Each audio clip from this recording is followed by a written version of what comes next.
একজন স্ত্রী অকারণে তালাক চাওয়ার অনেক ভয়াবহ পরিণতি রয়েছে।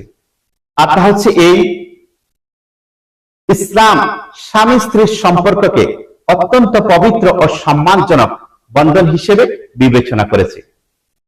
পারিবারিক জীবনে মতবিরোধ ও সমস্যা দেখা দিতে পারে, কিন্তু ধৈর্য, সহনশীলতা এবং পারস্পরিক বোঝাপড়ার মাধ্যমে তার সমাধানের চেষ্টা করাই ইসলামের শিক্ষা।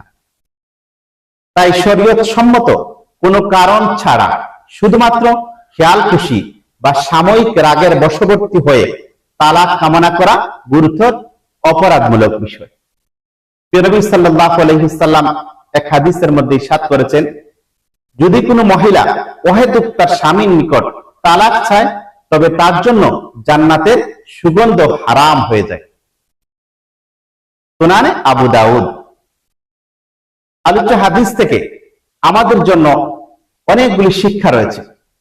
তার মধ্যে থেকে উল্লেখযোগ্য শিক্ষা হচ্ছে এই: এক, বৈধ ও গ্রহণযোগ্য কারণ ছাড়া তালাক চাওয়া ইসলামে নিন্দনীয়।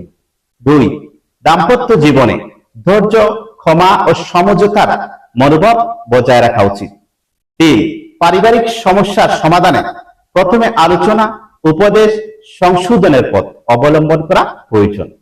চার, তবে নির্যাতন, অধিকারহানি, দিনের ক্ষতি বা অন্য শরীয়ত সম্মত কারণ থাকলে তালাক চাওয়া গুনাহ নয়। মনে রাখতে হবে, ইসলাম যেমন অকারণে তালাক চাওয়াকে নিরুৎসাহিত করেছে, তেমনি স্বামীকেও স্ত্রীর প্রতি সদাচরণ, ন্যায় বিচার ও দায়িত্ব পালনের কঠোর নির্দেশ দিয়েছে।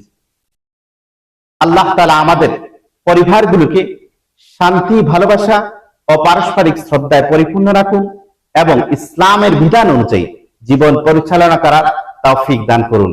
আমিন সুম্মা আমিন।